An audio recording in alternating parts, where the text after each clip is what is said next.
another game of hardcore Minecraft. And we're going to work on our lake a little bit more.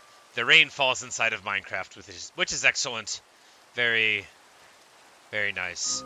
So the first thing we got to do is put the music disc up. Nothing more important than making sure we don't move the music discs out of the house. Absolutely mandatory.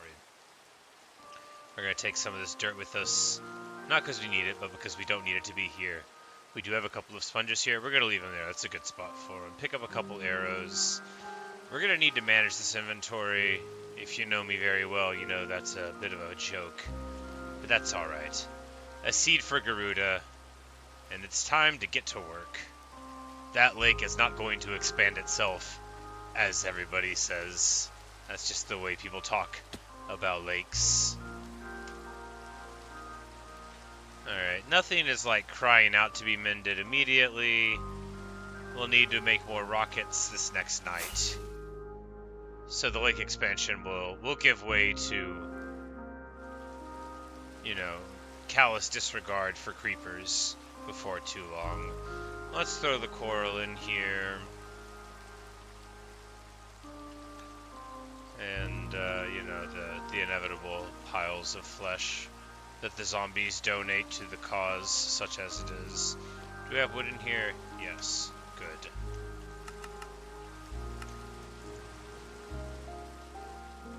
You know, it would be smarter to put these boxes underwater, because then creepers can't pop them if they run into them. But this is not a place that you're going to see proper behavior. This is a place where you're going to see somebody throw all their stuff into a chest, including another chest that they made. As if that's normal. It is, though. Alright, so we can put the shulkers in the ender chest, which is probably what we should do. And also, like, when am I going to give up the pretense of carrying this shield around? Oh, realized we didn't have the face cam on. It's fine. But, so, got that sorted out. We'll go ahead and make some more rockets real quick. Guess we're not almost out of them. We're still going to fight through the night anyway. Throw the shulkers in there. The shield, look, I'm just not going to use the shield, am I? Am I? I'm not.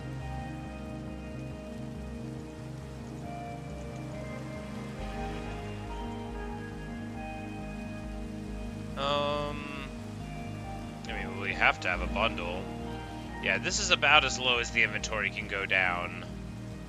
I mean, we could decrease it even more, but I don't wish to.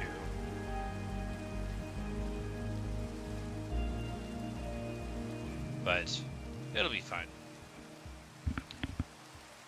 So, to work. Now, the lakeside on this side of it, we might want to be somewhat more delicate with. Not least because there's the railway. Although we could just totally reroute it around that side of the mountain, which we might end up doing. It just depends. But for right now, we're gonna aim our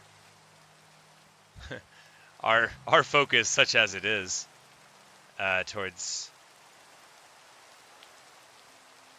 getting rid of this here. Now, this overhang, however, is undesirable for both sides.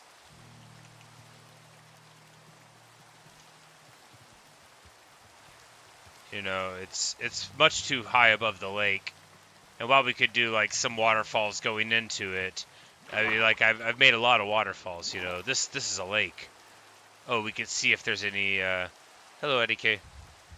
We can see if there's any. Oh yes, wonderful. The eggs have begun to get a little bit of hatching going on. So finally, we're getting some progress there. And then, of course, we'll have a bunch of turtles for the lake. And hopefully they won't, like, walk out this way or something. You know, hopefully once we open things up to the lake, they'll be happy enough there. If not, then we'll simply go get some more turtles and be more careful next time. Anyway, back to the important work of lakeside expansion. So we're going to be getting, you know, an amount of this out of the way. Which means, of course, it's time for my favorite thing, digging.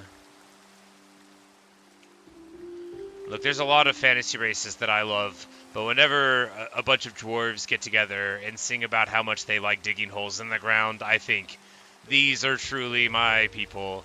And then when the hobbits get together and sing about being lazy and wanting to eat food, I think, okay, maybe not exactly a dwarf, maybe a hobbit instead. I, however, am much too tall to be a hobbit. They could do a trick with a camera, though. I don't think my height would exclude me from being like one on television. Merely in life. I fell down.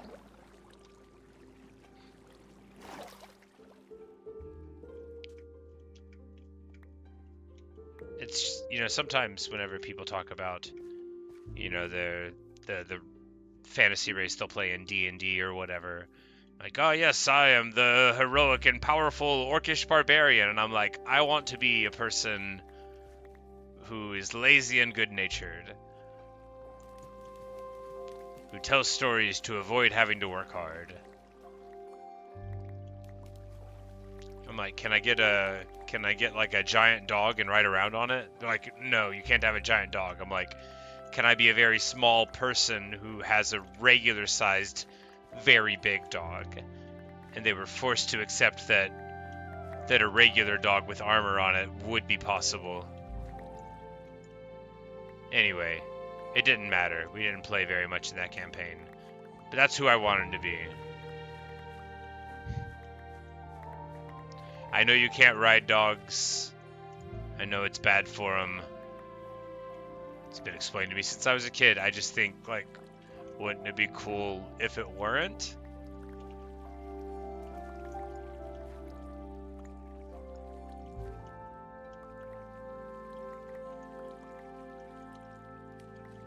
But I'm quite certain there's various folk traditions of people having, fairies or the like that ride dogs into battle, which I think is wonderful. It's exactly the sort of thing that I would do if I was capable of magic, but not like so much that I wouldn't need something to ride on, because once you can levitate, you kind of don't need the war dog. Maybe it's for style.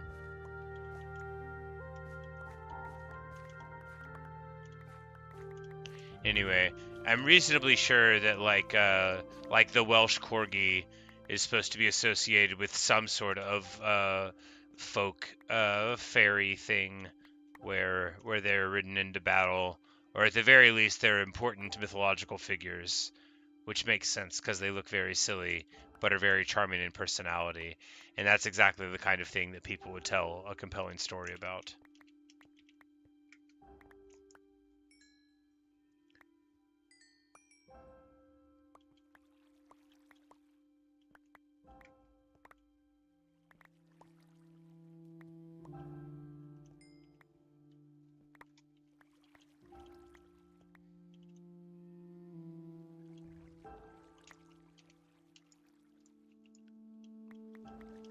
I was so surprised that our inventory wasn't full yet. I guess we did a good job putting it all into boxes.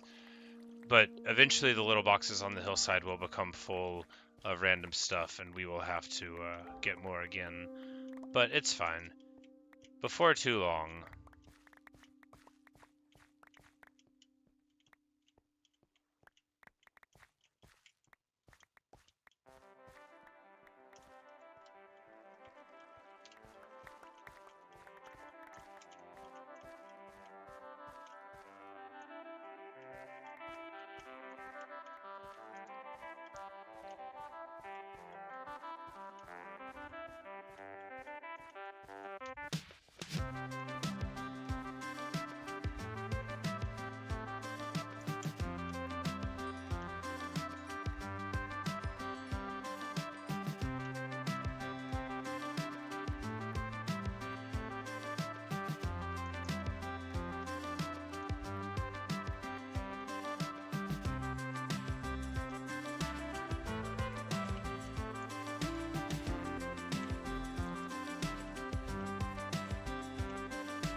Man, this song's so good.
Oh, it's gonna be so nice to have turtles in the lake.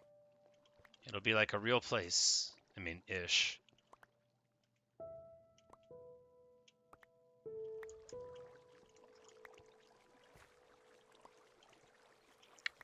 Yes, if I've played Forsaken on Roblox, I have not. I have played on Roblox before with some of my friends from work. It was a couple years ago. I think the game was called like Build a Boat. It was something like along those lines. You built a boat. It was very fun. I had a great time. And then like we played a couple of other ones that didn't make as much of a mental impact as that one, which I quite enjoyed. But that was the only time I ever played it. As I understand it, it's like, the platform for user-made games. But no, I have not played more than a handful. There was one with like a bunch of doors, and it was sort of like horror themed, I think, or at the very least creepiness. And then, yeah, that was. I like the game where we built a boat. I like boats. That'll be a sentence you hear me say a lot if you watch me play games or talk about things. I like boats. It's just a thing. It's true. I don't like want to have one necessarily. They're very expensive.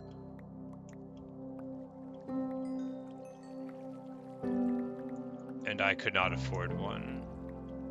I mean, I could get like a canoe or a kayak or something, but I wish I knew about boats. I wish I had like a sailboat that I lived on. I would love to be the kind of dude that just had a sailboat that he lived on, but I don't know the first thing about that. I just, how you sometimes wish you were a whole different person. That's one of the whole different people I wish I was. Is somebody who had a boat. Like, what if you built your own boat? People can do that. There's somebody who did that. There somewhere out there. There's a dude who built his own boat and now he lives on it. And that's so cool. And I hate that I am way too lazy to be that guy. I would love to be that guy, except in a way where I would have to work really hard to do it. I don't want to do that. I just want to play Minecraft. I've never even built a boat in Minecraft. No, I've built like the item that's a boat. Oh no, that creeper. The creeper is trying to murder those poor, innocent little turtles in their shells. Get away! I will protect you. The turtles will know the sacrifice we made for them. They'll think, well, it's a good thing you spent the extra time to remember to get the fortune enchantment into your other hand for that. We wouldn't have wanted our our threat to be too much. And I said, no problem, turtles. It's good that you want that for me. The turtles are very understanding. They barely remember how they got hit with the Silk Touch pick and transported thousands of miles. Sorry, meters. It's all the same. They don't remember it at all.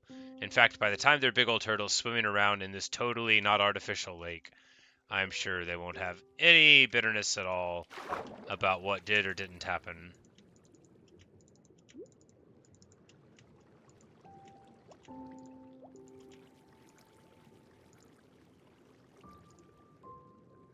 How did I get torches? Oh, from cracking these up here where I had torches above it. Okay, that makes sense. What an obvious answer.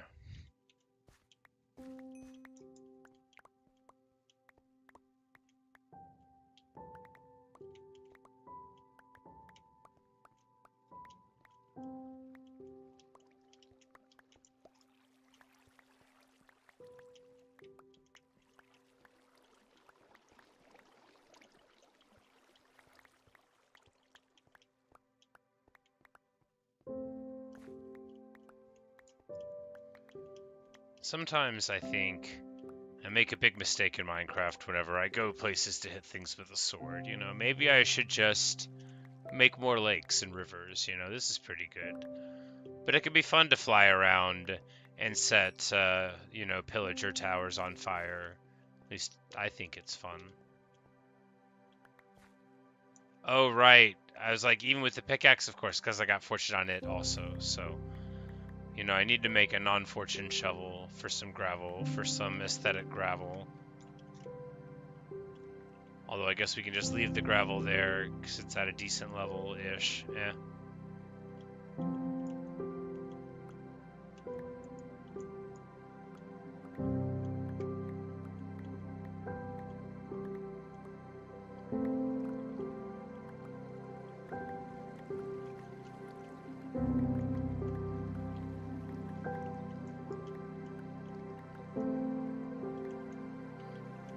I think there's a lot of stuff to like about doing a project in Minecraft, but I love the moment where you turn around after, you know, just working for, you know, a little bit of time and you realize, oh, I can already see, like, what a good job I did. I can already tell that this is gonna be awesome. And I'm, like, so bad at building everything, but, I still got a good feeling about this one. I think this is gonna be a good little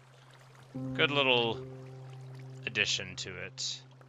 Plus, being able to look out of the windows of our house down at the lake should be great. And I was thinking and am thinking that we should build like an amethyst geode over there, like maybe half out of the water there. Just, you know, the calcite outside and then like amethyst blocks there. I'll need to go get one. I don't think I'll have enough, but I can just go find one somewhere. I don't really remember where one is. I can find one. You find them in like lush caves and stuff or whatever, so that can be a little adventure. I mean, I'm like, wait, no, there's one near where the end portal is. I don't want to go in there though. They got those little those things that make the unpleasant sounds. Man, do they ever have those things.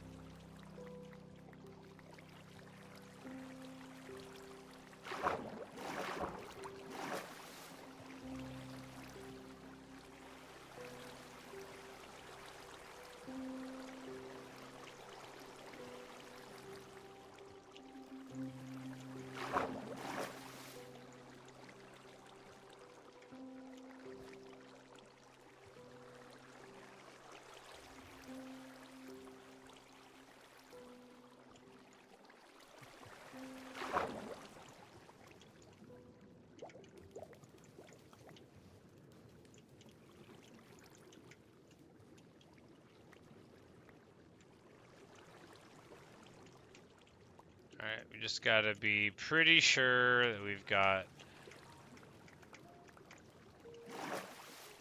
enough of a wall of kelplessness that, yes, that should be a good wall of kelplessness, and now we'll be fine here. We'll, because while having this to be on as like a platform, like, it might look like sort of acceptable, and we might keep it for a bit. We don't want it to be sticking out of the water visually, with more of the lake outside of it, I think. So we'll just do that, and if it turns out to be a bad choice, we'll modify that later. We'll just lay a little bit of kelp here, and before we know it, all of this will be, you know, sorted out as is tradition.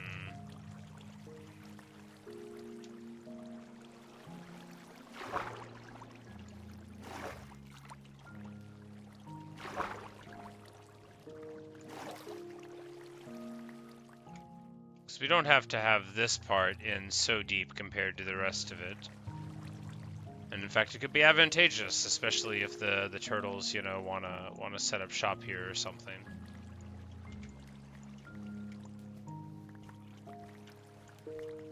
Do we want to pull this whole part back? I mean, probably, right? Yeah.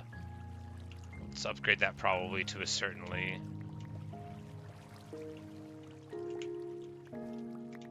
And really, you know, like, if we can't sit here and look at the house, then how's it gonna be the right angle anyway? We're gonna need to... This tree's not gonna make it, I can tell you that right now. This tree's gotta go. I don't know how it... Look how far away it is from all the other trees. This was a forest before I came along. What a menace I am to the world. Ah, me. Oh well, at least it looks kind of pretty.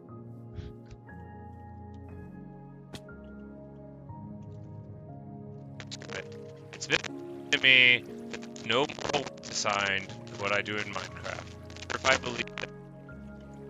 But I hope it's true.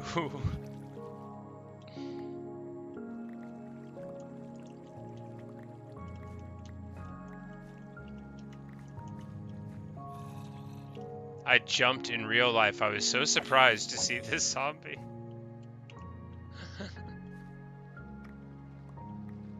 It's like, who's there? I saw it on the other monitor where my my broadcasting software is, and it made me think someone was to my left. A very jumpy person. It protects me from harm.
Oh, I fell. Not too far. We need to get some food in us. This isn't, I'm like, oh yeah, this is just like right here. So I'm like, this doesn't feel very perilous, but it's still not great to fall down when you don't have food. Oh, this is just right here. Oh. Well. After all, why shouldn't I build a river out of it?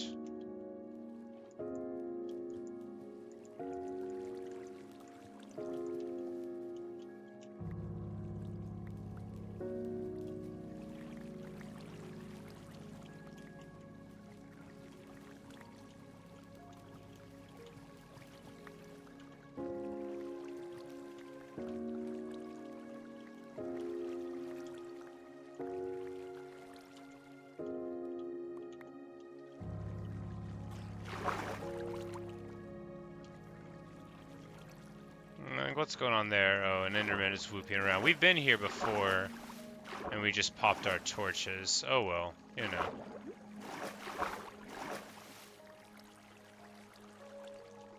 We're gonna have a nice waterfall that goes down into nothing. We'll work on that later. Or never.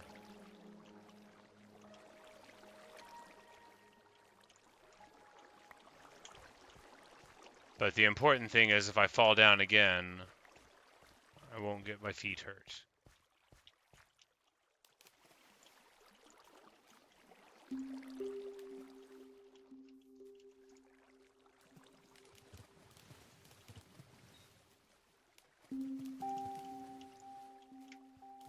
should probably go and put some of this junk up.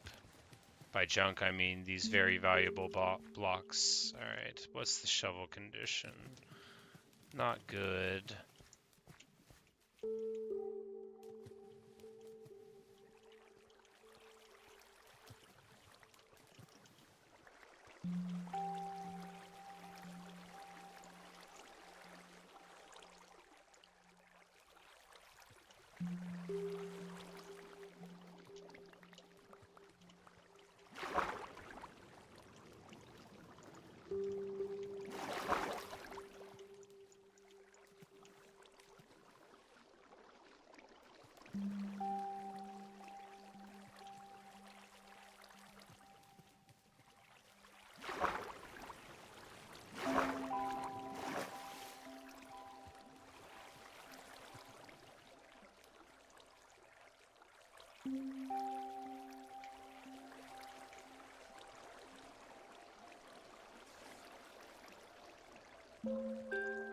Oh no, I woke a bat up.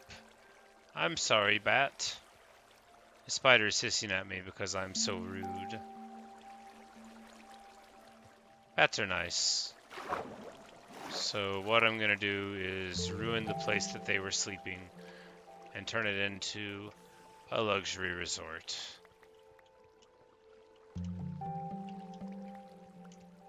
Villain that I am.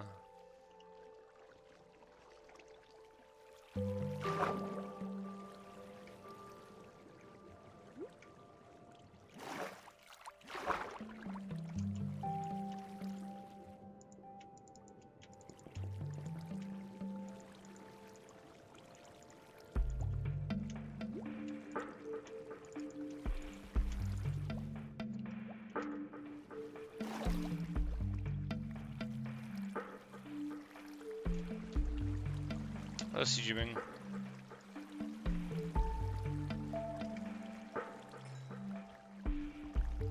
Welcome to the lake expansion.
Hello, Lewis.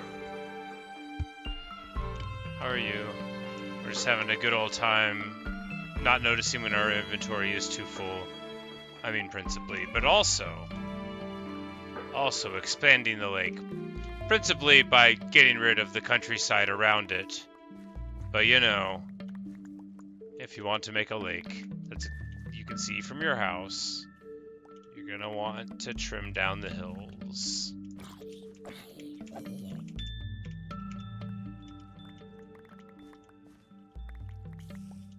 Shovel getting kind of orange now. Probably not a super good idea to use it too much more before we mend it.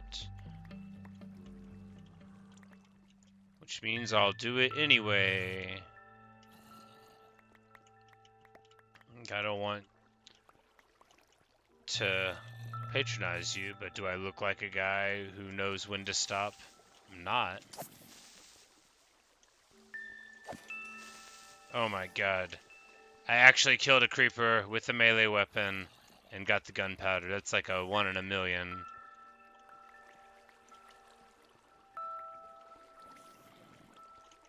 Alright, we need to,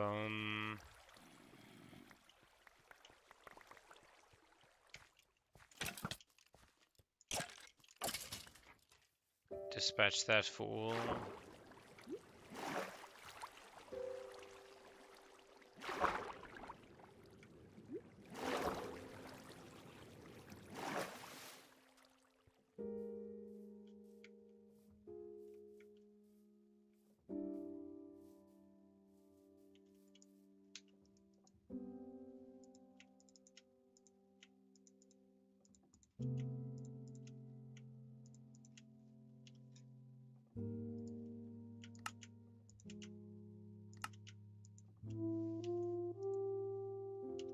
Did not mean to leave this here. Did not want to leave this here.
That's what normally happens.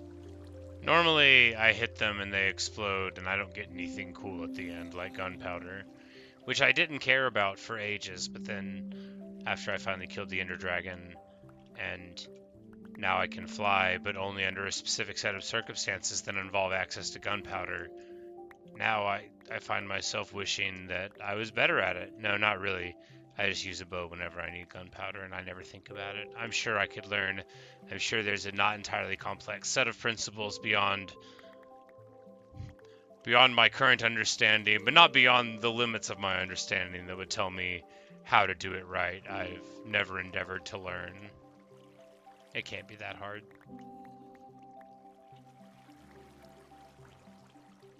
It's not breaking rocks or planting wheat or Building a boat.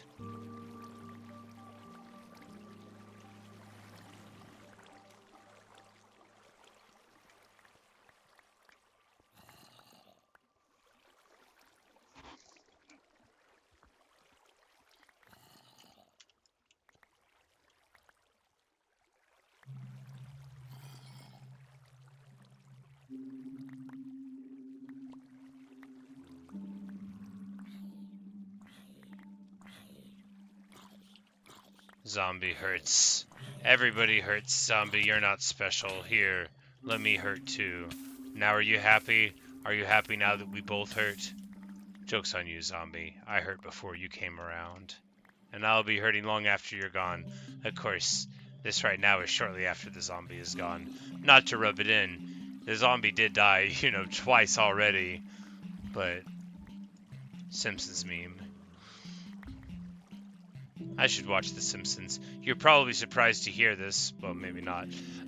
Because I'm a very old person, but I never really watched The Simpsons. I wasn't allowed to watch it whenever I was growing up. My parents did not permit it.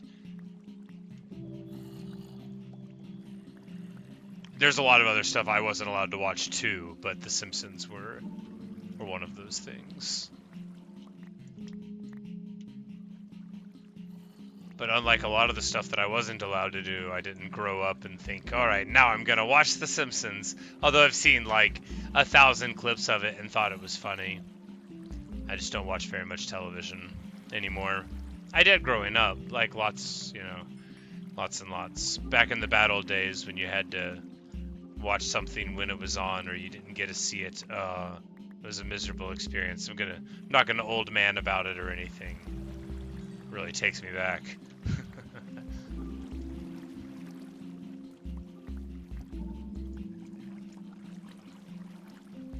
No, we didn't have Minecraft whenever I was a kid. It's too bad. Man, I would have liked this game a whole lot.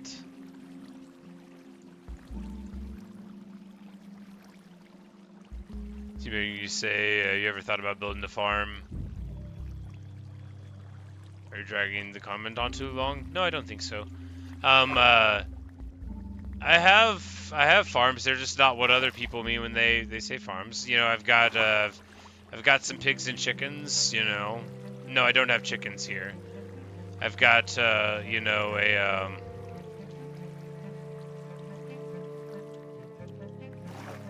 got like some carrots and wheat and stuff. I've got some sugar cane.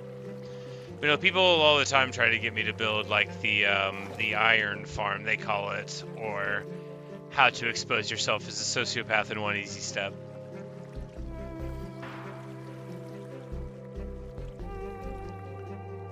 But it's a source of consternation for people sometimes.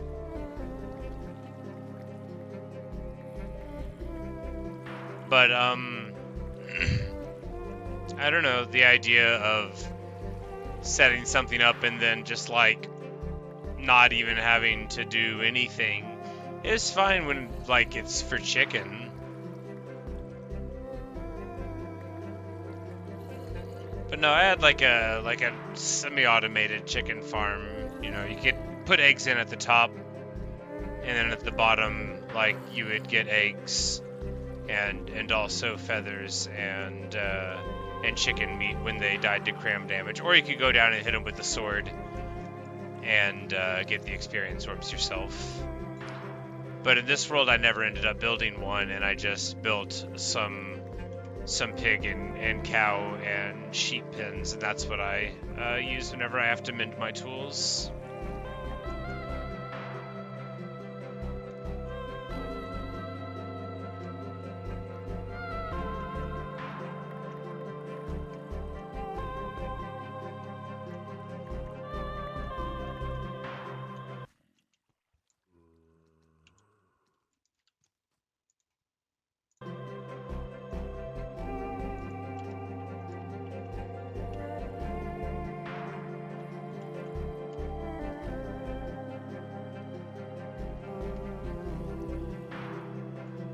But if you're asking if I've ever thought about building a farm in real life, yeah, but I'd have to be, rich, and that's unlikely.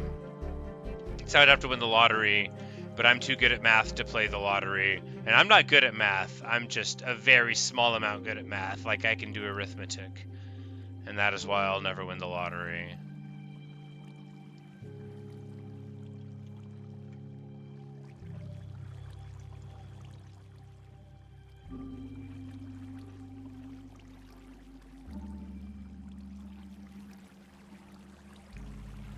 But farming's like a lot of work.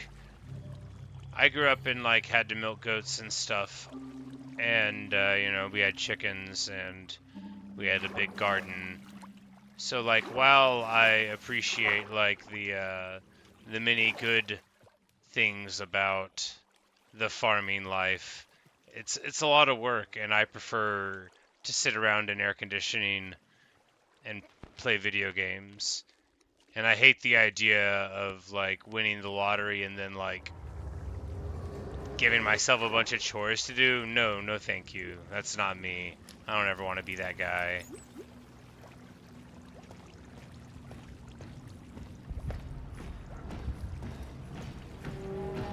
Oh, is that weird thing again? Yeah.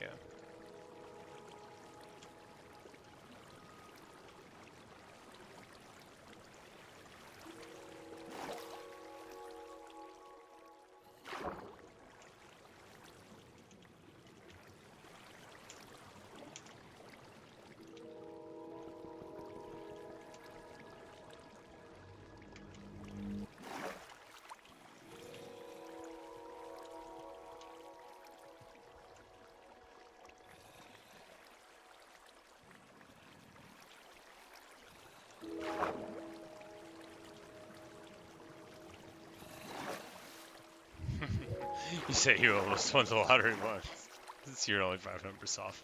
Yes, well, good luck to you on that.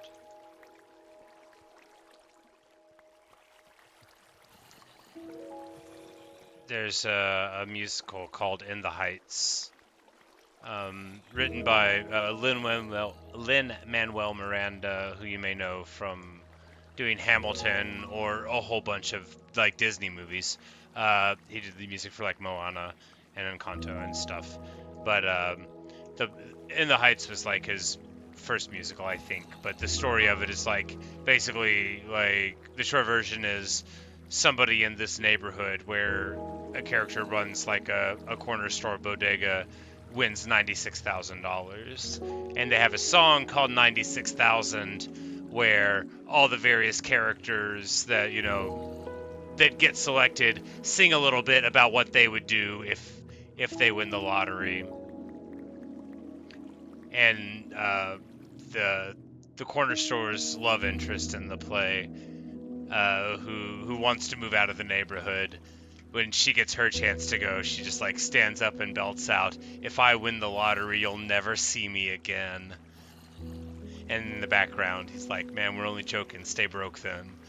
And I like that, because I say that to people all the time. If I win the lottery, you'll never see me again. But that's not true, like in this specific context of like me making these videos on the internet. Because if I won the lottery, I would absolutely still make these videos, just, you know, way more of them, because I quite like playing video games and talking to people on the internet while I do it. And it's people in real life that wouldn't see me anymore. They would have to visit me on the internet where I want to be.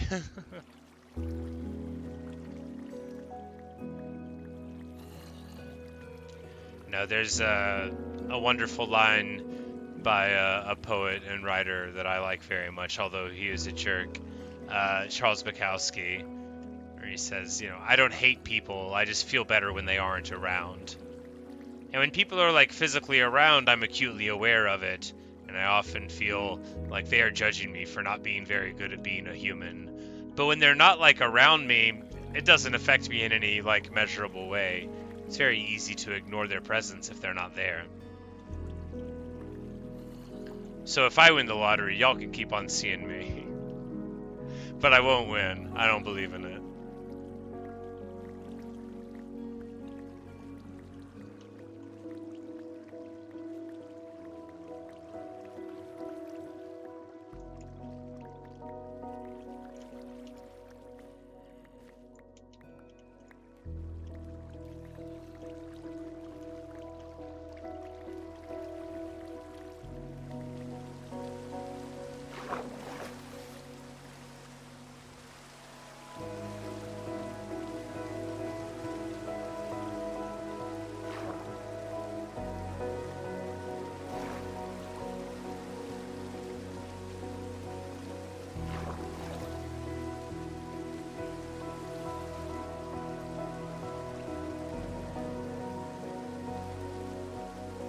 CG Bang, thank you. That's very nice of you to say. Say. Made you smile, brighten your day. But that's wonderful. You know, I often don't see how it could be so, but I'm glad that that's the effect that I can have on others. I tend to be pretty hard on myself as a matter of general policy. But we're not going to get too much into it. It's very dreary, not at all very nice table conversation. And what we're doing here is digging a lake, which is great. And I'm having the best time. It's raining in game, which I love. We probably need to go to sleep. Not like in real life. We have quite some time before we've got to call it pause for the playthrough and get rest. But in game, because we're going to get phantoms this night or the next night, maybe? Go ahead and yoink that.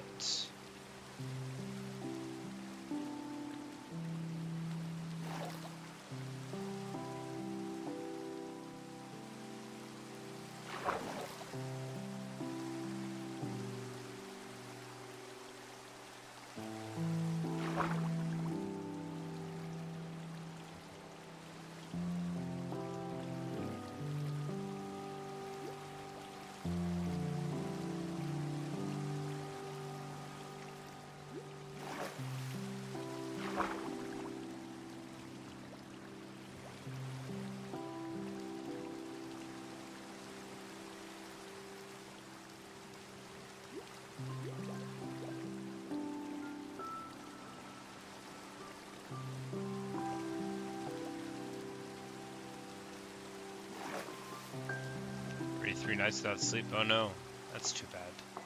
I struggled with insomnia a lot whenever I was younger. Took a while. Basically did nothing, and then finally got better.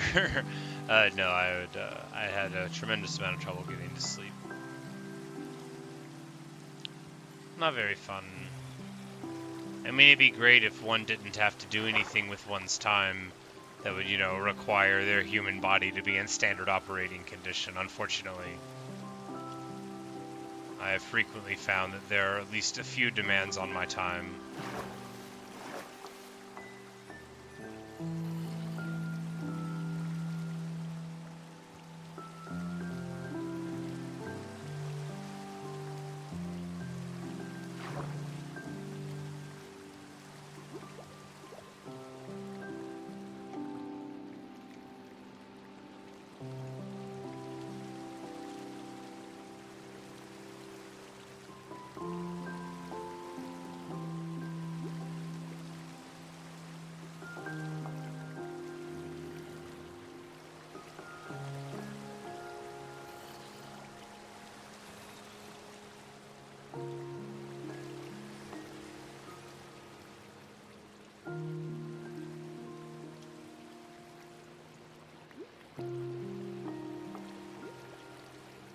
You say you love sleep until you have to fall asleep.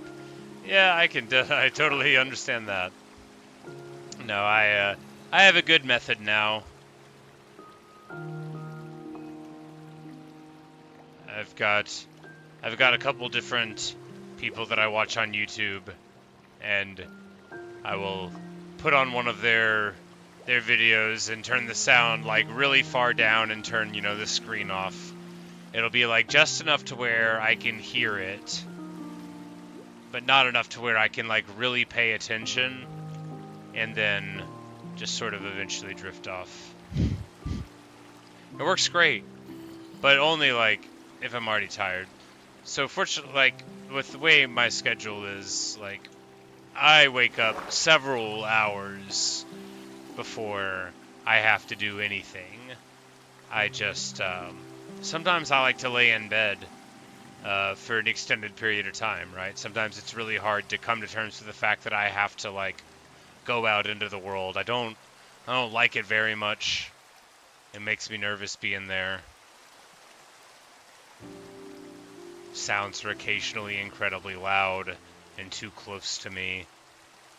It's unpredictable people. Anyway, there's a lot of things that I find objectionable about the world. They're just qualities of it. I guess it's fine. It's how it is. But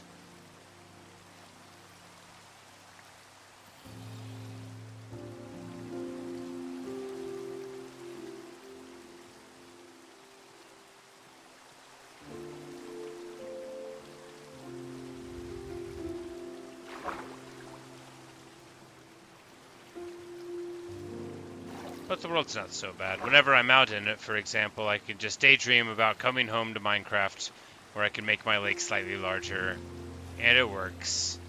Anytime I think about the lake, I feel better.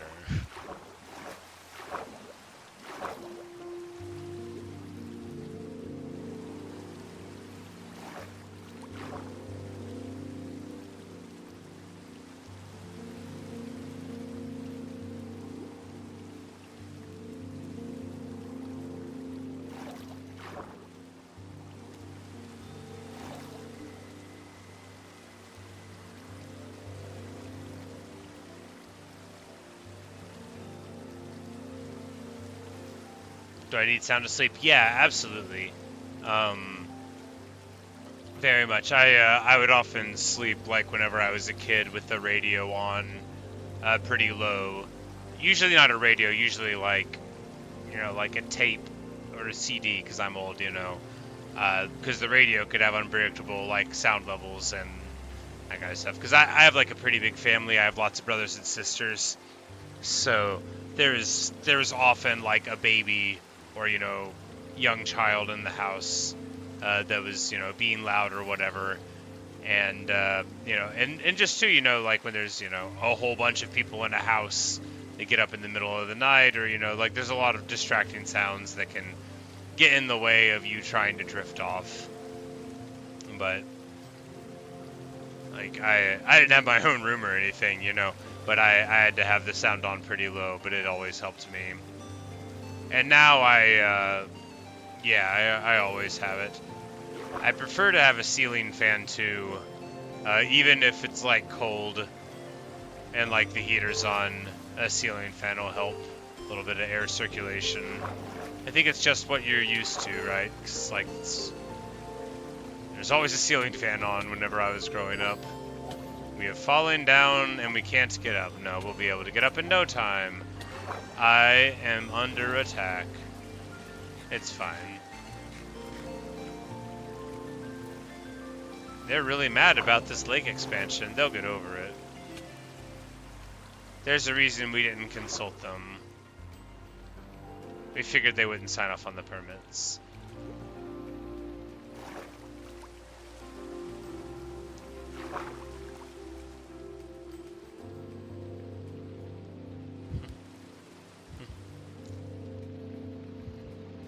Say listen to tapes younger. Not VCR tapes. But that would be cool. I didn't have a TV in my room. Like cassette tapes. No, I would have loved to have had a TV in my room, but that was not how things were.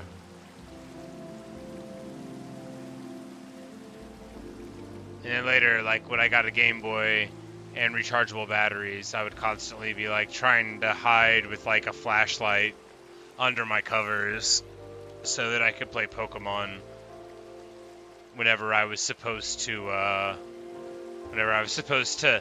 not be playing Pokemon and was supposed to be going to sleep.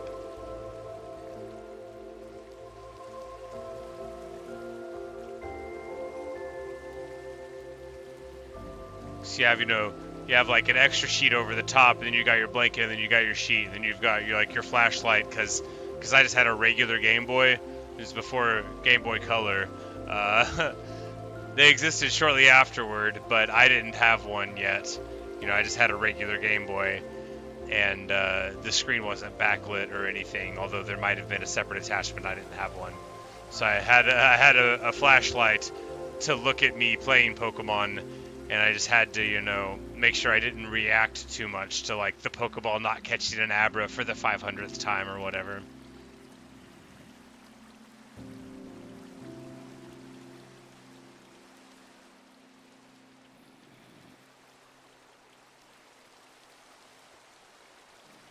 And every day that I would wake up early to milk goats and do chores, I would just think, man, wouldn't it be better to wake up and play Pokemon?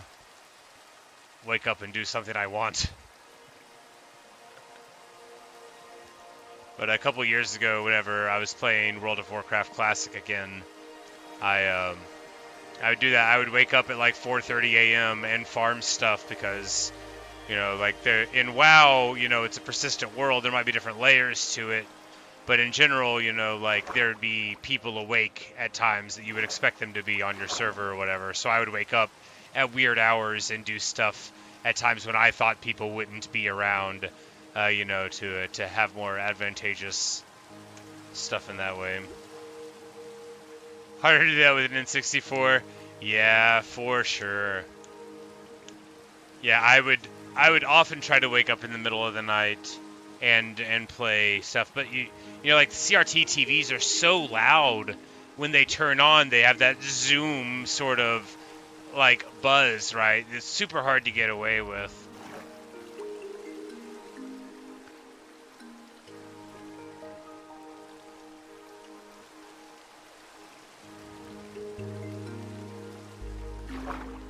Hey, Minikman. Hey, Chip. You had a Game Boy, but you broke it. Oh, that's too bad. Yeah, we had the Game Boy, and then, because it took like 4 AA batteries, right? Which was expensive, but then I got some rechargeable batteries, and that was great. And then we got what I understand now to actually be like literally a Super Nintendo emulator for the Game Boy. It was called the Super Game Boy, but it was like a first-party Nintendo emulator, and it stuck into the top of the Super Nintendo like a cartridge did, and then it had an internal cartridge like a little backpack for the Game Boy cartridge, and then you could emulate it there and play it on your TV. And that was awesome because it took no batteries at all, right? And that was a big hit. So me and my friend, we would, like at the beginning of a weekend hanging out, we would start new save files, right? And then like every hour or so, we would alternate playing on the TV and then playing on the Game Boy, because that was like the two mechanisms for it. And then like, if, you know, we would, you know, kind of race each other, or, you know, see who could get, you know, the cooler builds. Because I had red and he had blue, you know, typical old stuff. We would name the rivals after each other, you know, that kind of thing, and see if we could, you know, race through it and claim victory. And then, you know, at the end, you know, have a battle as it is foretold.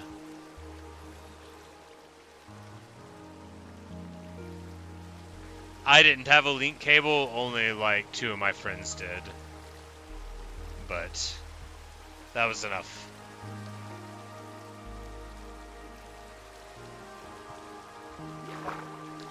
But unfortunately, as you probably know, so Pokemon Red Blue, maybe still to this day, Pokemon only gives you 1 save file. But you only got 1 save files, and I love restarting like RPGs. That really revs my engine, you know. That's the pajamas on the cat. And so I would, you know, even if I got my Alakazam or my Machamp or my Golem or whatever, before you knew it, I'd be restarting again to have that feeling, the sweet, sweet feeling. There's nothing like it. When you first take your Charmander or your Squirtle, and sometimes your Bulbasaur, but mainly your Charmander or your Squirtle, and you go, you get your Pidgey and your Rattata, and you're like, man, these are worthless, and I love them so much. And you would level them up some, and then you would go and catch the Pikachu at that first forest, and you would get your Caterpie, and you think, all right, now all I gotta do is grind this into a Butterfree and get Confusion, and then I can finally play the game. I love it. That beginning arc is, like, to me, what Pokemon is all about. It's like the first 30, 45 minutes of a game when the whole world's in front of you. I still am like 100% recaptured by it whenever I replay the game. Which I haven't done super recently. I only believe in Gen 1, as you guys probably know about me, because I'm like a super old person. I mean, I know the other ones exist and are better, but I just don't believe in them.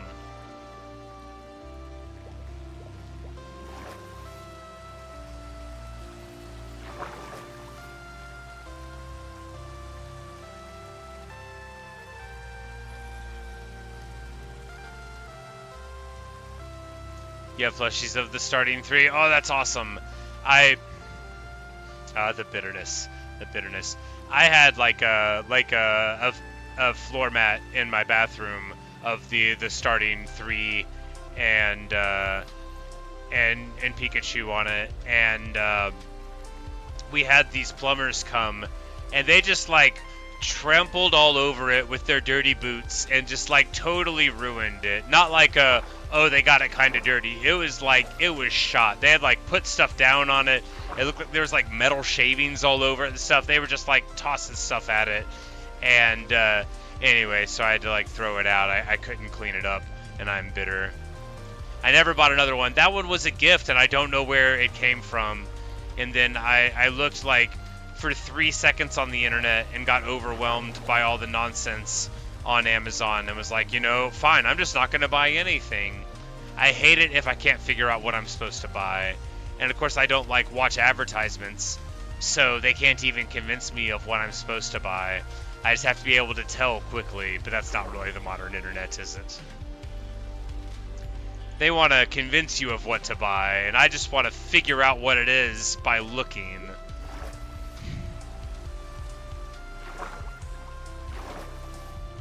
You have a globe that still has the USSR on it?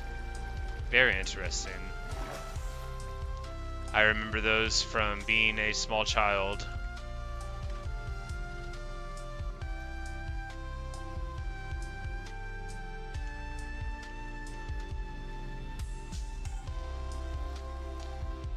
Yeah, I mean, it's like, it's not so, this just happened a couple years ago, right? I didn't have one of these whenever I was a kid.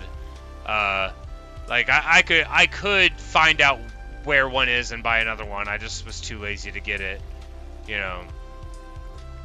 I could afford one, but, you know, it was just annoying because, like, I know I'm never going to see those guys. And even if I did, I know they wouldn't care. I've met plumbers before. I'm friends with a couple of them. And while they would respect the Pokemon mat, they would, like, totally understand that some people wouldn't. They would be like, yeah, they probably figured that they didn't feel like moving it.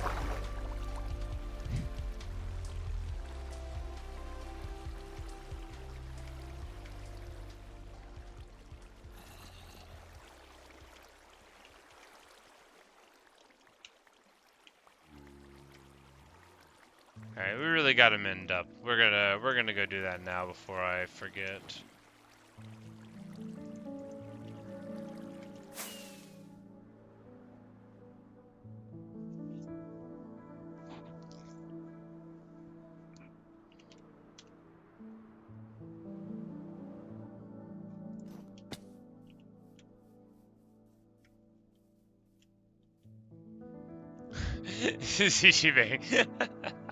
You say you thought about this, you're not hating, but you got your grandfather's shampoo and he has the same amount of hair as me.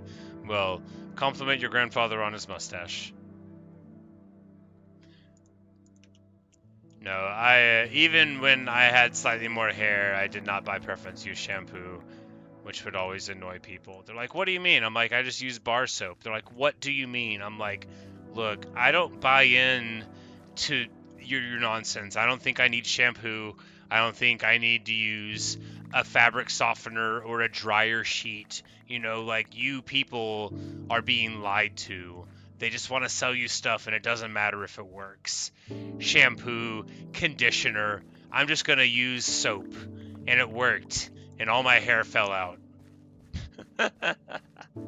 No, there's some, but not like in the middle. So look, there's nothing wrong with being bald, but I do, as a bald person, I judge people that look like they can't accept it, right? That do the comb over thing, or like, I don't know.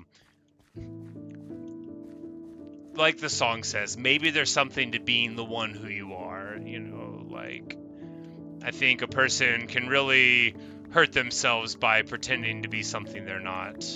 Sometimes you have to, you know, sometimes the material conditions of life are such that you sort of have to play a role that isn't who you are. Like, I remember being a kid, I wasn't able to be myself, you know.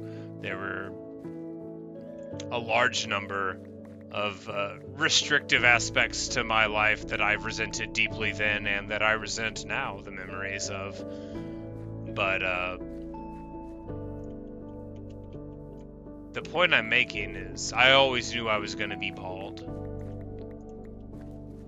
Whenever I was young, I buzzed my head too. Like, at some points I had hair. Like, whenever I first went to college, I had hair, like, in front of my eyes, right? And, like, in high school and, like, the punk rock, I'm hanging out with people that skateboard, but I'm too much of a coward to skateboard days. You know, I spiked my hair or whatever. But normally, like, the vast majority of my life has been with a haircut like this. Just a buzzed head or just, like, very, very little hair on there. There's a, you know... I hate photographs. There's not like an absolute ton of pictures of me growing up. There's a bunch of them though that my mom has and whatnot. And this is my haircut. It's just a little bit longer than this, because I don't mean to brag, but I can and do cut my own hair, and it's free, but the guy sure does talk.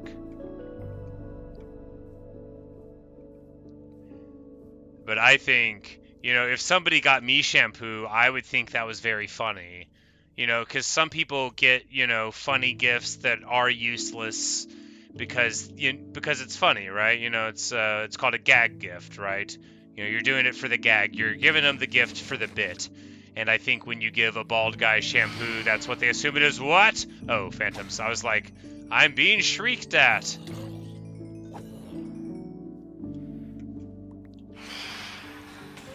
These monsters are killing all of the pigs.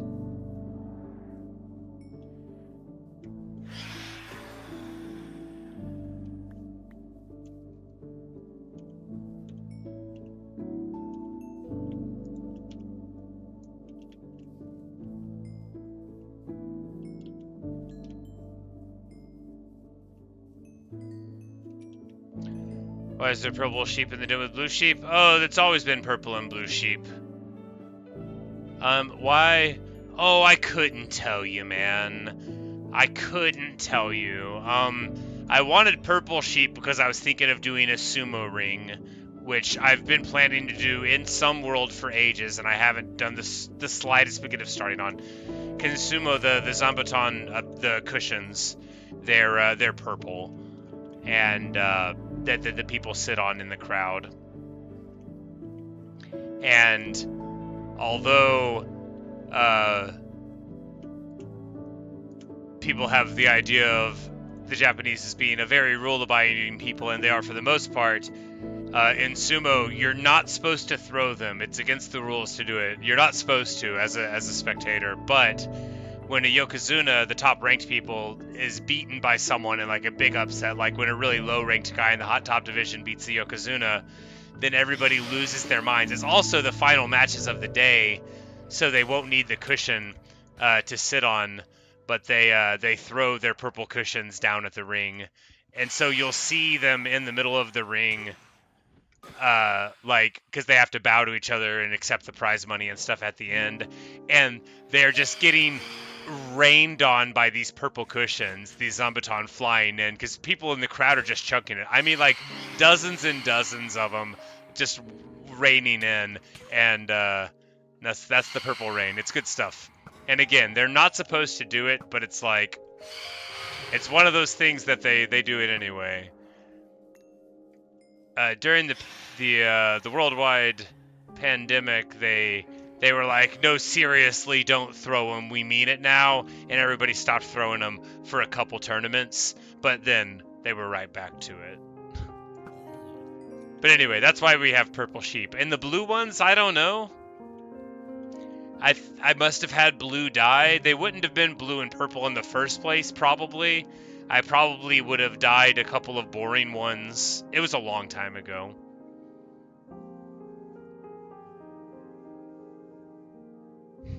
I mean, you say more sports should involve throwing pillows at athletes? Oh, indeed. It's all the more funny, like, because, again, it's happening when there's a big upset. So there's a guy who's very prideful and at the very top of his competitive form, standing there, bowing to the guy that's a much lesser regarded fighter, as that guy takes a stack of cash, because each fight has people put up prize money for it that the winner gets. So the prize money is the same for the fight no matter who wins, but if you're going up against the top dog, people will often put up more, especially if you're like a popular wrestler. So like even like random people, like I don't know if I could. You can't do it in like really small increments. It's probably like a few $100, but like they have envelopes with the money in them, and you can like sponsor wrestlers that you're fans of for more prize money to make them, you know, more famous or whatever.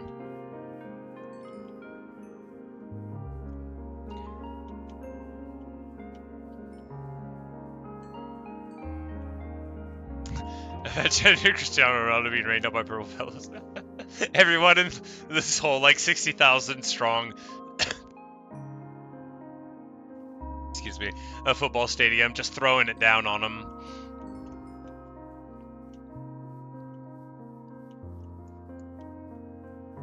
But yes, it would be better motivation to succeed.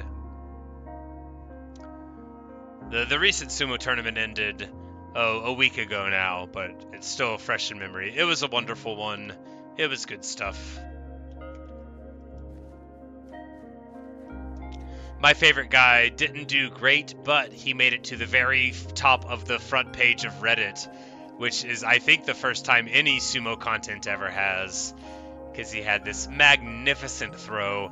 Oh, it was just marvelous.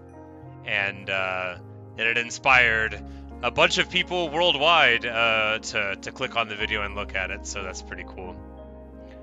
Ura is his name. He's the best.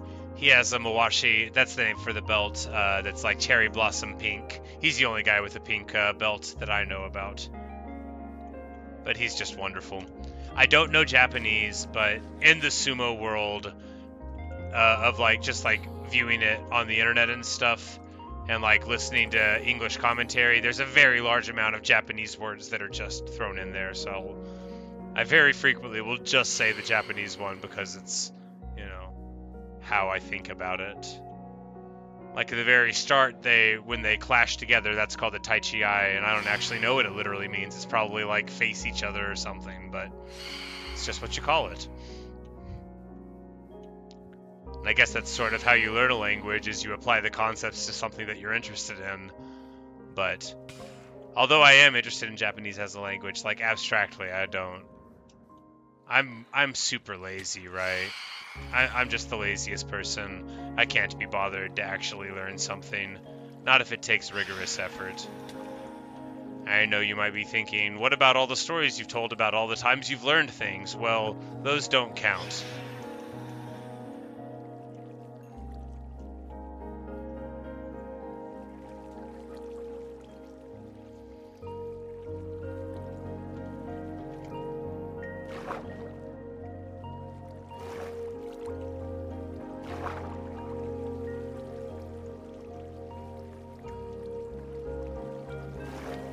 Just push up this whole side to be this level. I mean, yeah, that's fine. We can have a, you know, we might end up just pushing the whole lake up and having it be higher than the river and just saying, you know what, we had it backwards. The river comes from the lake now. I can do anything I want to. It's my party and I'll cry if I want to. All right, let's get some kelp. Let's put the seeds up somewhere and get some kelp. I probably have a medium to large amount of kelp in the turtles! They arrived and they got out. Huzzah! Look, guys! The first turtles have been born! Isn't this the most wonderful day? We need more sand for them to hang out on.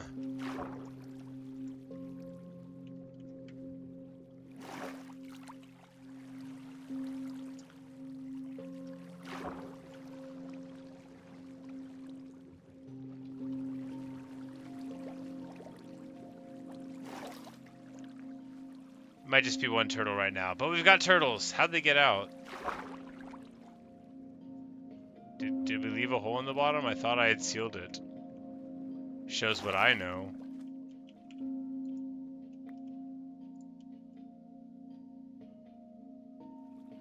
Maybe they just, like, pushed through the door? Anyway, we'll,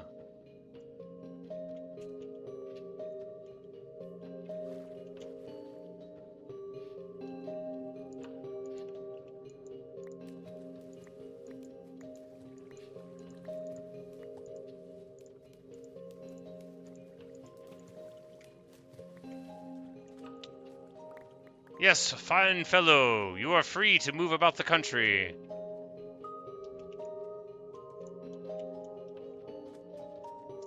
Oh, I'm so psyched about the turtles.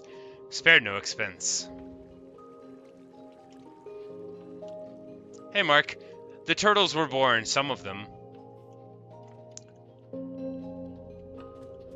At least 2, and that's enough.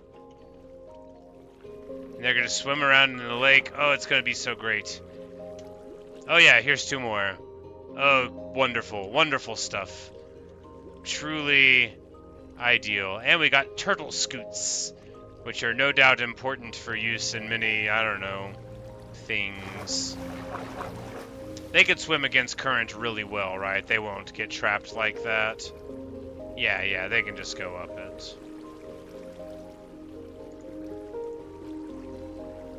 Should I fix the axolotls? Yes, I should. We're expanding the top of it right now, but yeah, you know, after a little bit of this, that would be good. I'll take a little break here in a bit and go and grab a drink. A nice high quality Mountain Dew. Man, I love Mountain Dew. I don't know what it's supposed to taste like, but I sure like it. And then we'll probably go on a little trip. I have 1 axolotl in a bucket, but that's not enough. And then we'll go clear out some shulkers and just go and get a whole bunch of fish.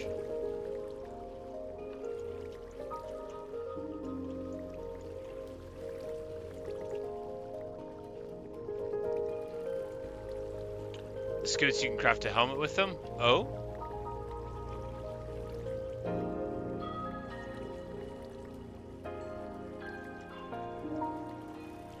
I didn't know there was turtle armor. That's awesome. I love some good turtle armor.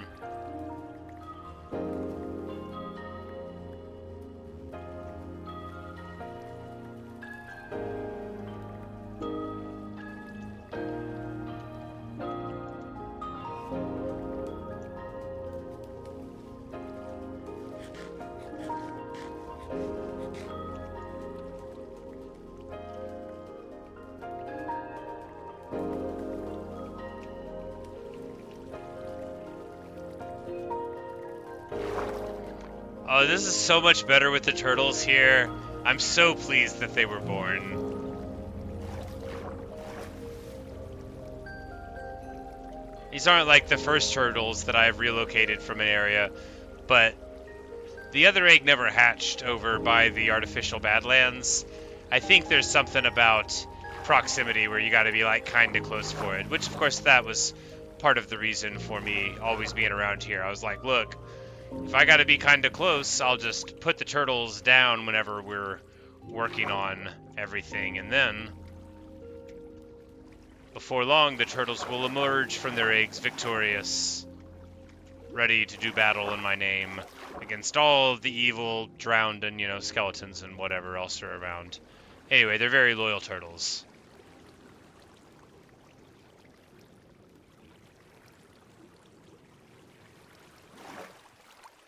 Or they will be. Once I show them how great the world will be in this wonderful lake. You know, it's not a very premeditated lake, but as Dostoevsky points out about cities, there are premeditated and unpremeditated lakes, and this is an unpremeditated lake.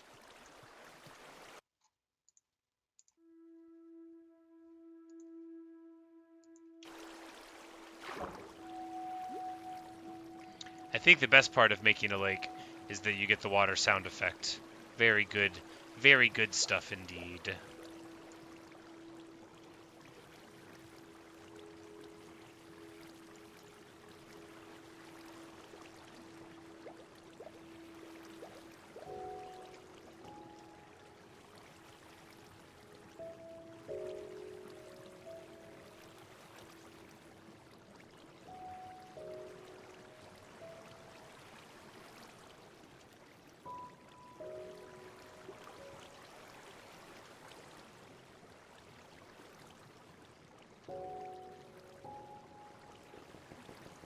Oh, it just makes my heart so happy to see them swimming around, being so silly.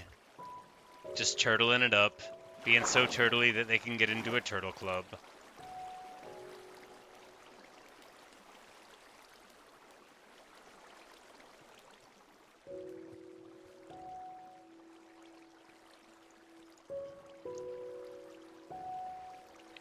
My favorite turtle is, of course, Raphael. Everyone's got their favorites.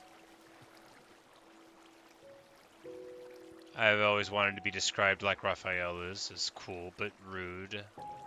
You know, because that's a realistic thing. Like, somebody could describe me that way.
I fell over.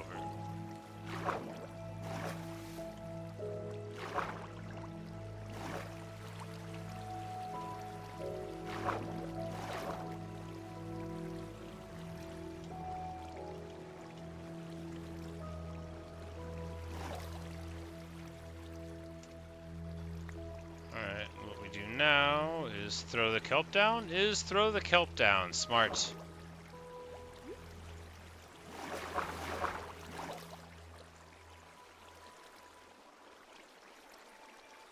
No, not like that.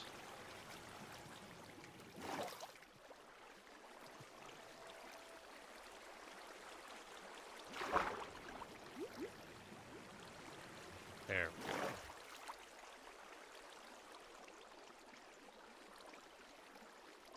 No.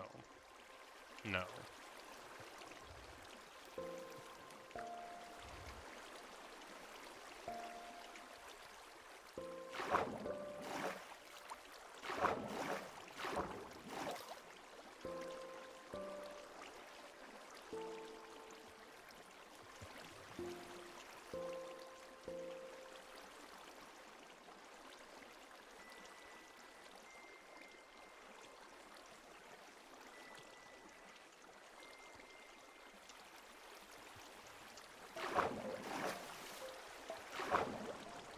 Right, then we crack all these and we lay some kelp down, and before we know it, more lake.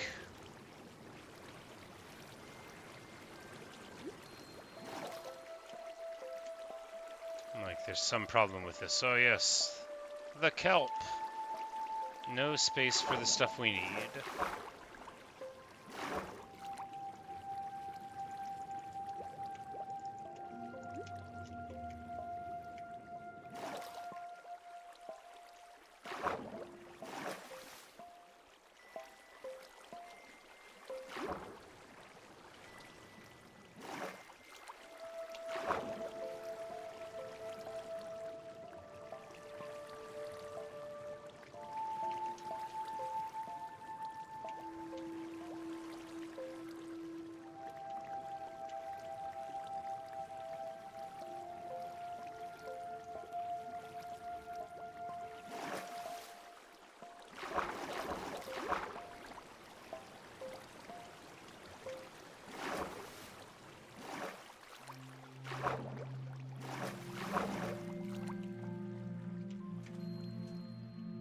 Oh, this one's just sitting there. Is he guarding the eggs? Good turtle, keep on guarding.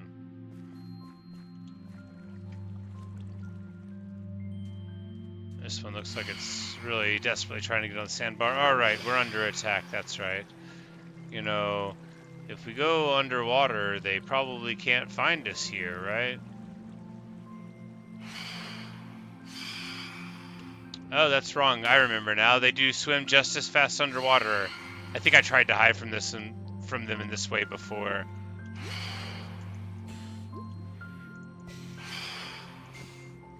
But they don't leave as fast. They only dive as quick. Or rather, pretty quick. Not as quick.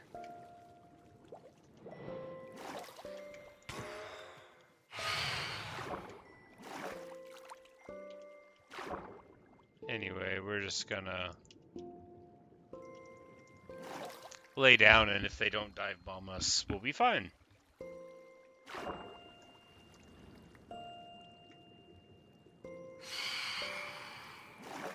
I'm like, wait, aren't they supposed to, yes, burn in the sun? That's what you get. This is what you get when you mess with us.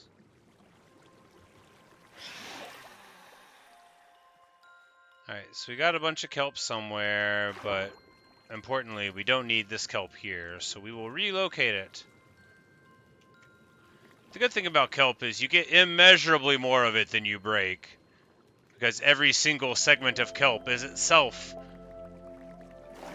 preserved if you pick it up, and can grow into an arbitrarily large amount of kelp over time.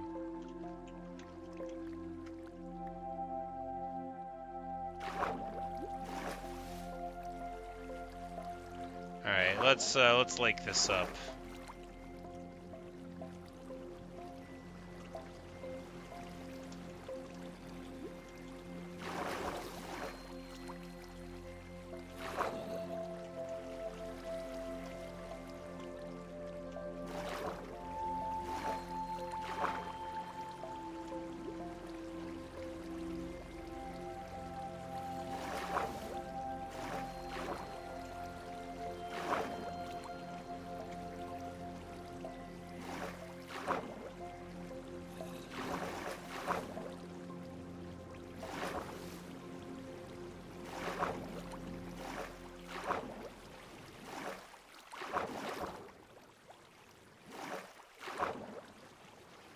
Man, the turtles had so much. Glad I thought of them early, since it takes a bit of time for them to hatch. And they are such a wonderful and important part of the aesthetics. Just as the groaning zombie within the cave is important, and the hissing annoying spider, so too the noble turtle.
Hi, ADK. Thanks for stopping by.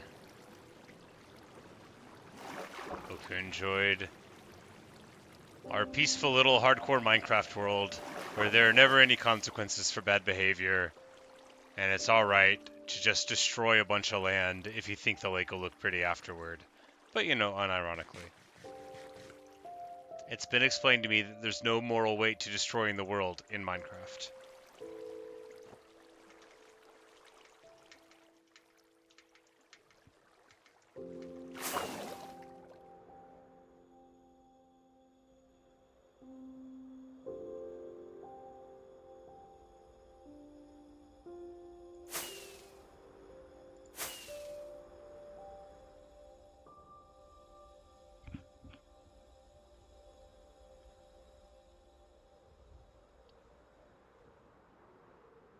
Yeah, because we can really just tear this whole side off if we want.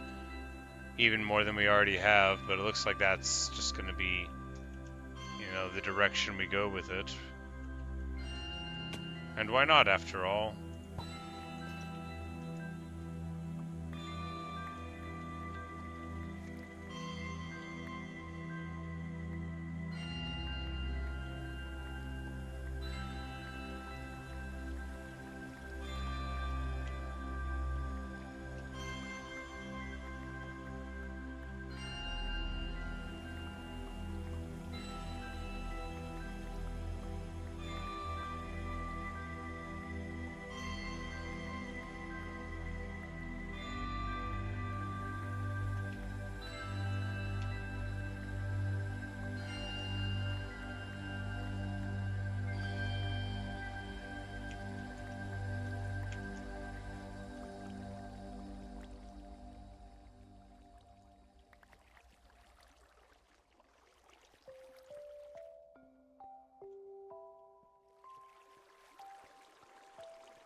The Enderman whoopeth, but we won't pay attention. We know it's just trying to show off. If it comes around here, we will swiftly cut him down. He'll whoop his last.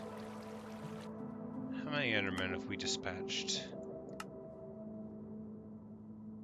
31? Is it really that few? Man, you think you know what you do. 31! I would swear it's been more.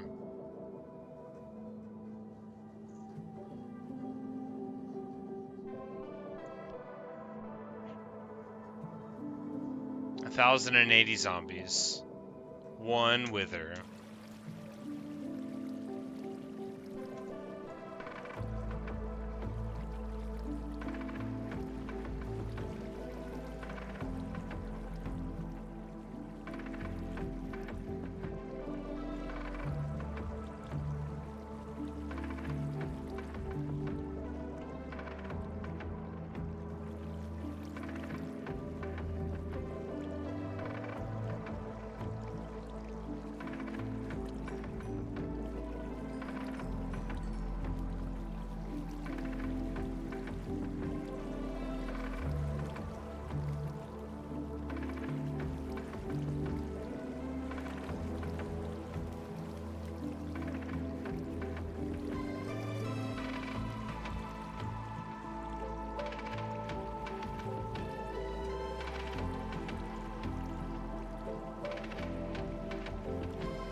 Anthony, you say you bet I make killer brownies? I do make incredibly excellent brownies. It has been remarked to me before. It's been some time since I've made some, but no, I didn't invent the recipe. I merely found it. And, you know, followed all the instructions with great fidelity. I'm not a superstitious person, but I am when I cook, and I think that is why I have good results.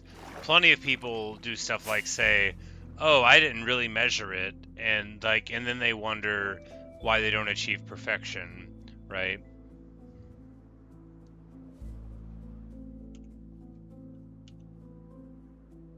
I'll start describing my method, and they're like, oh, I'm not gonna do that. I'm not gonna get the butter to the correct temperature. I'm not gonna do all the stuff that you have to do. I'm like, well then yeah, you're gonna go through your whole life, and I'm gonna make better brownies than you. You can change it at any time.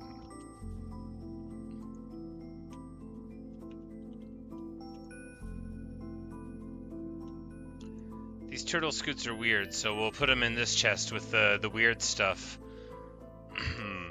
It's not where that really goes, but hey, you know, we do have diamond horse armor in there. Oh, that's right, we do have a horse that we can put horse armor on, because you can't put it on the skelly horses. But we do have the horse down in the old pits, down in the depths.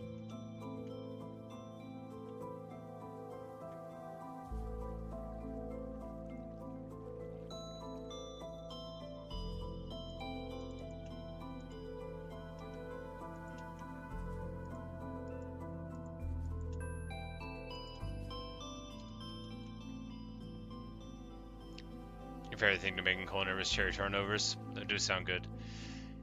No, my principal things I make like a vanilla cheesecake and chocolate chip cookies and brownies and peanut butter fudge, and those are my big four. Those are the things that I make. Hello, Yun4D. How are you? I'm doing just fine. Cleaning up the inventory a little bit. And then right back to the lake. I need to mend up my axe a bit, don't I? We'll just wake up this guy.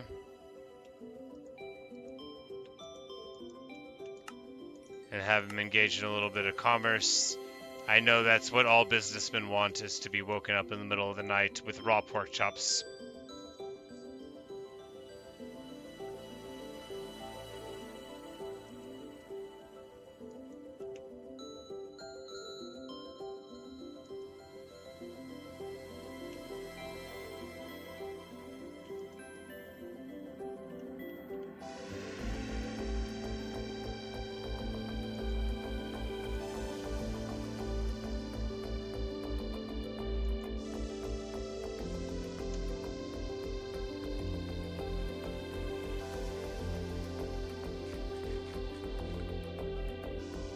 We need him in the elytra too.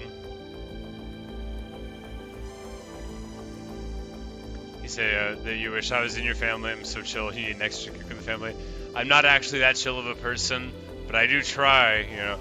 I say this all the time, but you guys only see me at my best, you know. Like, whenever I start feeling, like, kind of bad, I usually, like, sign off. And I feel kind of bad, like, a lot. But it's nice of you to say that, though. Thank you. No, whenever I cook for holidays, what usually happens is I freak out about it, cook whatever I said I was going to cook, and then, like, go leave and lay down and don't talk to anyone for the rest of the time. I'm like, okay, I did the thing you asked me to do. I made the food. Now I'm gonna go to sleep. Because for me, anytime I need to do something like that I have to because I told somebody I would, it's like, it's so much more than just doing the thing, because it's like I have to think about it constantly between the time I agree to it and the time I do it, or it won't happen. And I don't want to do that. You know, I want to play video games and not think about stuff I promise people to do, which is why I usually always just tell people no. If something sounds like it'll take any effort from me at all and that I'll have to like remember it, then I just tell people I won't do it. That's my way.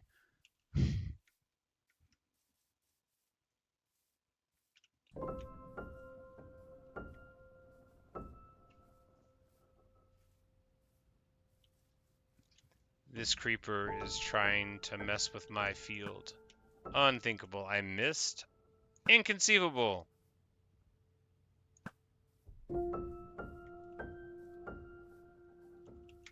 But hey, at least we got a little more. I'm like, wait, no, I don't have any more wheat over here.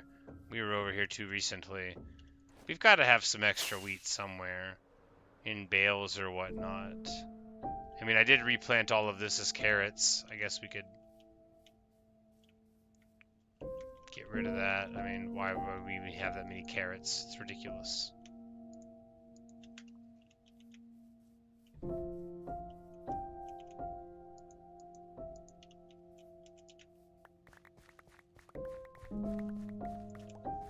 Of course, me deciding to plant a little bit more wheat is a bit of a meme, but hey, sometimes you need to plant a little bit of wheat. I can stop anytime I want to.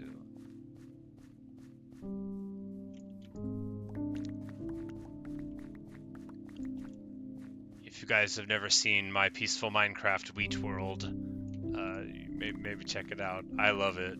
It's one of the things I'm proudest of. That's what I'm referencing when I talk about the wheat. 471 days in hardcore. How? It's day 476 now, actually. Well, you see, when you play hardcore, you have got to learn. That's the only way I could describe it. You have got to learn.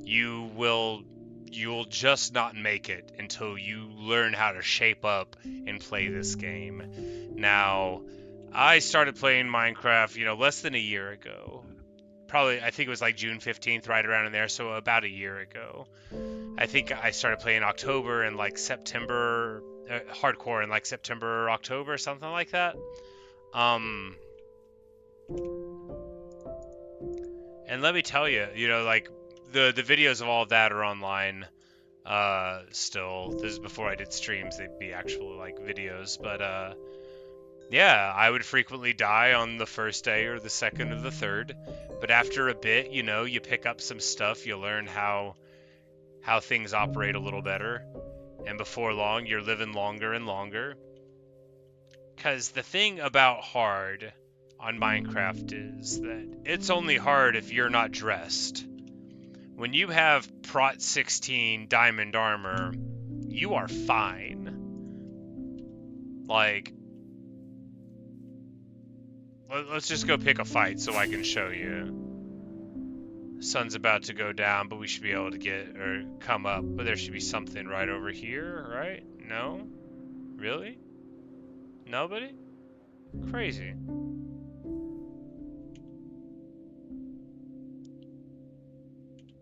Oh, it's already 15 sky block light. That makes sense then. Well, anyway, I could get shot by like 4 skeletons constantly, and if I just like ate some food, I literally wouldn't even lose hearts. But yeah, like I'm not like good at the game. I just know how to play it now. But a huge reason how I know how to play and why is just from playing in hardcore. So I have like a very, very different view on like how to play than a lot of people will, which is pretty funny to me. I took this game that most people use as more of a creative outlet, and I'm like, what if everything was always on the line? Because also, everything is a little bit sweeter knowing that at any moment I could lose it.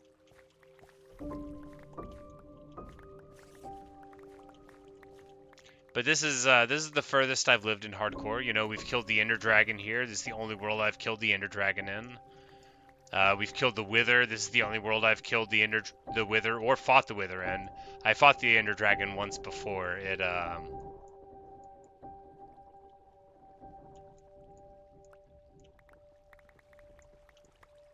Yeah, and from that I learned that you're not supposed to shoot the end crystals with your bow when you're really close. I learned that day.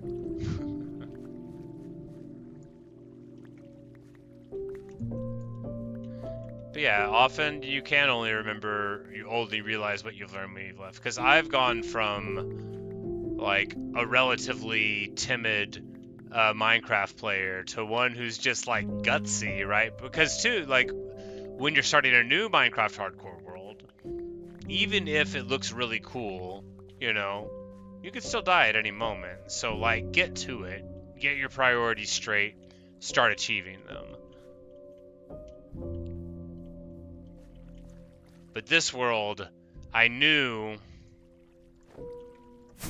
when I spawned into this world that it was something special. You know, I was looking for my new world. I kept dying. I'd found a couple really cool ones after I lost world 334. But then when we spawned in here, this cherry tree wasn't here. This little island, I built it, and the sunflowers too. But so we begin like right here. There's some trees. This stuff, I built that, so it wasn't there. Looking out at the ocean, I'm like, bam, ruined nether portal. Okay, we can go raid that chest or whatever. Look over here, there's a village. And then I rotate one more thing. And what is it? My favorite thing in the world. Cherry trees. And around an awesome snowy mountain. And I didn't plant any of those. That all was born that way.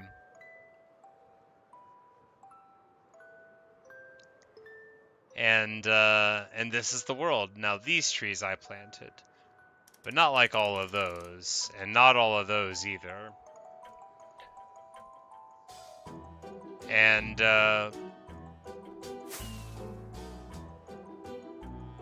instead of doing what I normally do, which is behave very timidly, like do a bunch of stuff above ground, trade with villagers, I found this chasm and I went down into the depths and I went and got my diamonds. I acted like a big hero. And it worked. It might not have, but it did.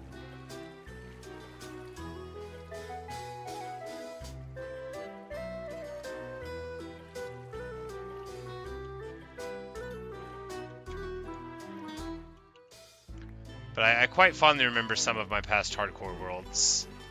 And of course, the early ones, they were almost all recorded. And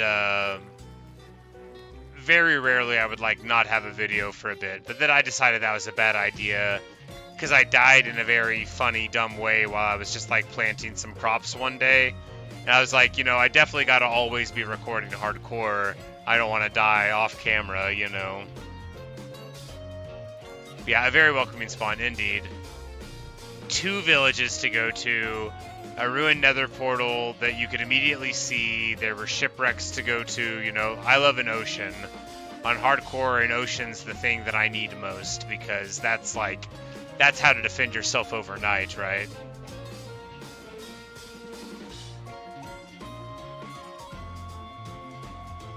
No matter what's going on shore, if you just get on a boat and book it, they can't catch you.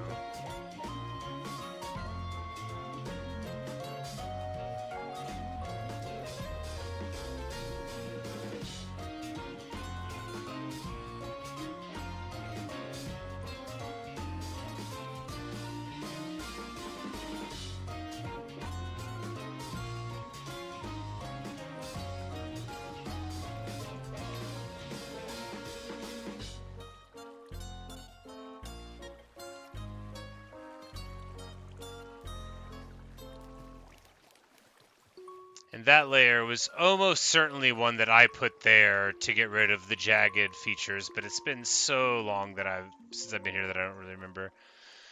Bye, Yan. Thanks for stopping by. Don't be sorry that you have to go because you have to wake up tomorrow.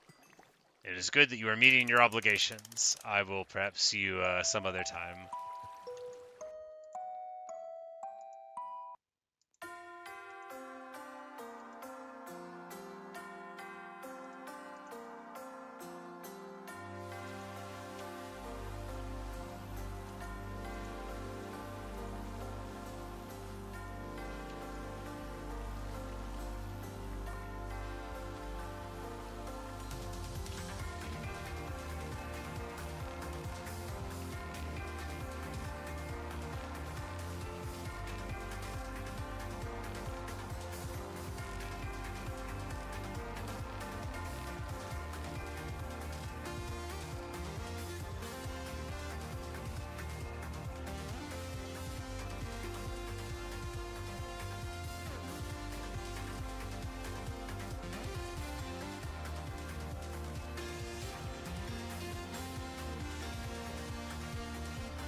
Oh, another little baby turtle has been born. Hooray!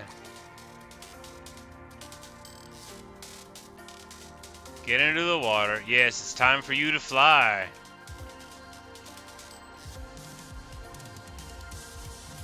Apparently we weren't around for the scoots this time.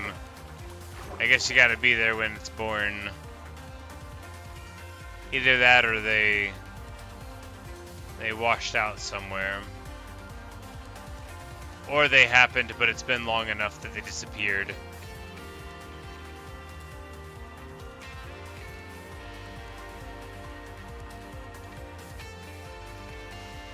One of those. Perhaps one of those.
A pillager?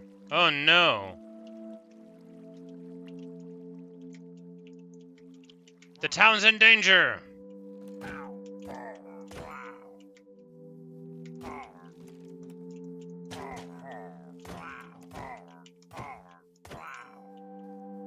Alright. We've saved the town. We're just gonna leave that stuff on the ground because I don't care. We have saved the town.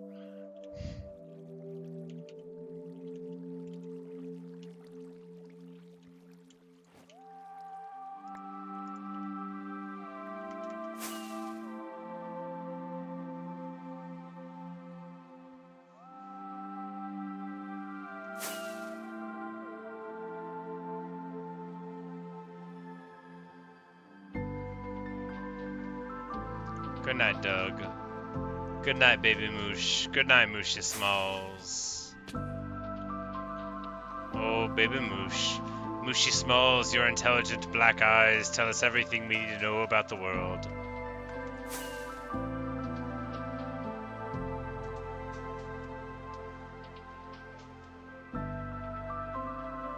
Oh man, it's looking so awesome.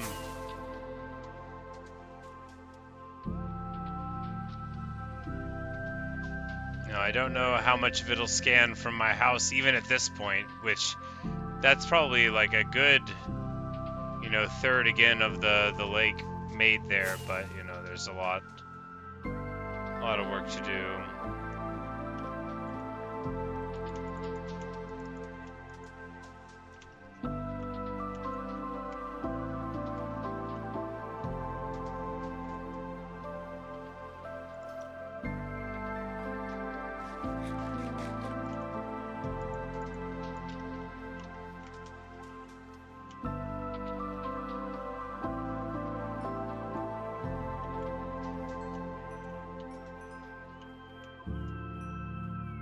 But a little bit of mending will never go amiss. We should probably put that on.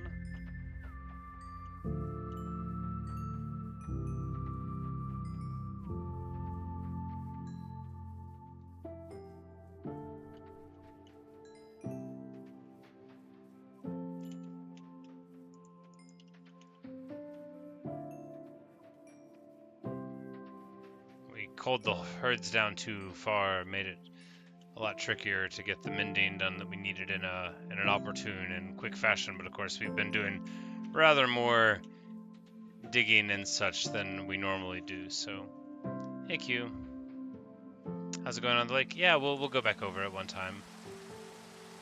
You're wrapping it up a little bit, but I'll be happy to show you.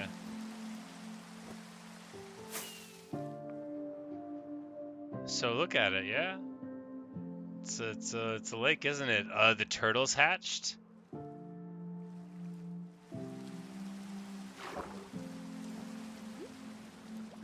Including this, look, little baby turtle. Little baby turtle swimming in the sea of kelp.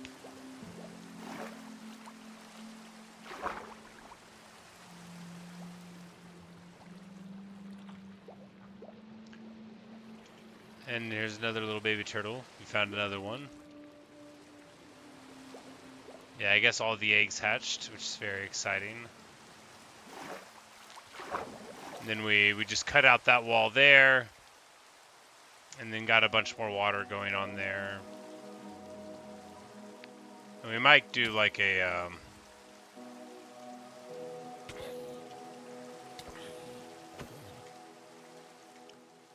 like an expansion of the waterfall system going in there, and like as if that's feeding the lake from this side, because might end up wanting it to be all at this level for all I know. We'll figure it out.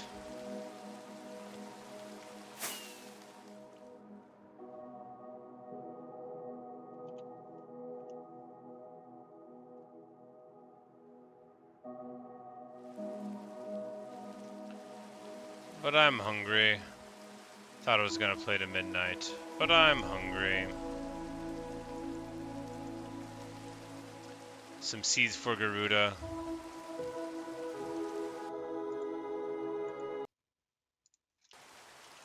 And now it is time for dance party.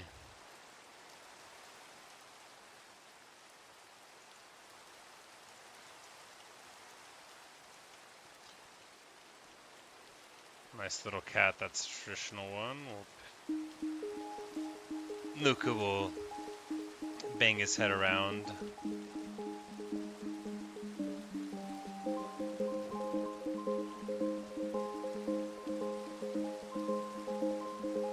Seeds for Garuda.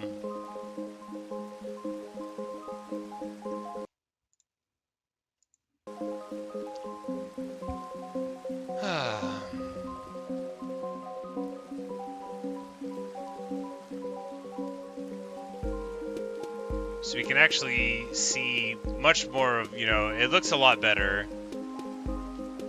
We can put an amethyst geode in there, right? Ish. But it looks like, yeah, we'll need to carve back a bunch more right there if we want to be able to see the lake from this angle. Because we can see the lake, but not the lake side. It would be nice to have, a visible lakeside there that's a little closer to the house, in addition to having those ones that are further over there. So, still, very, very good indeed. We've dug the whole lake in just river in 75 days of gameplay. So, I mean, a little bit of a long project. Fire disc. Oh yeah, Cat is. This was the original disc for the dance parties a lot of Minecraft days ago. But this is the one that we listen to every day. This is before Creator and Pigstep and Other Side,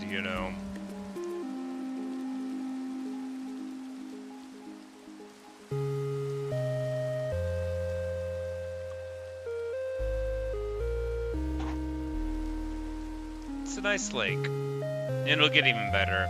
I'm really pumped about the turtles. We need a better turtle beach for them. It's like not enough sand for them to hang out. We need some seagrass. We need... So we can do a cove to the left there where the turtles were hatched. So then we need like a much bigger one. Like a whole sandbar over there to the right side of it. And that'll be a nice contrast as well from the mountainside on the other side. But... another day. I'm just gonna get some food and watch some silly YouTube videos, or maybe play some Total War, which I'm just so bad at. I always think about making videos of it, but I'm just so bad. But maybe it would inspire somebody to play the game and be better than me, which anybody could do. I should play multiplayer Total War. I'll never win. That's alright. Another seed for Garuda. One last look at the crime family. Luca, the amazing. Bella crashing down and always going where she's not wanted outside of the layer of the crime family. That's Bella to a T. But anyway, that's all I've got for you right now. Later, Q. Thanks for stopping in. Perhaps I'll see you in another stream or video. But that will be all that we've got for the world of hardcore Minecraft right now. But anyway, good night, everyone, and see you around.